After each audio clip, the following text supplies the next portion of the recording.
woowee sa baay man de wuy naa la mbokk yaayu Modou Fall jàmbaar jàngoo ma ne ko président Ousseynou Fall jàmbaar jàngoo ba kenn moom ki ko jor bëgg nii kii moo defar ka jor kii moo di ko ka jor président Ousseynou Fall jàmbaar jàngoo bi ñu mëne na tan tan sa waay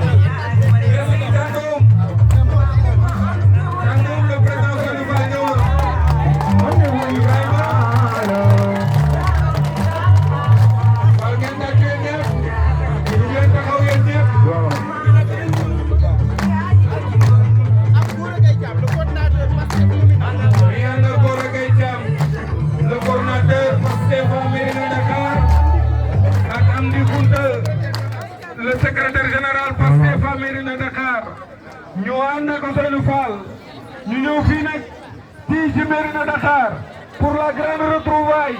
La grande retrouvaille c'est quoi? C'est la famille de Ousmane Sonko, c'est la famille de Diomaye Dakar Faye, c'est le Pastef. Ousseynou, le choix est bon, Ousseynou l'accueil est bon, Ousseynou Thiandou jërëjëf. Le président Ousseynou Fall kenn doot ko présenté xàmme ngeen ko. dëgg la Thiandoum. ki nga xam ne moo nekk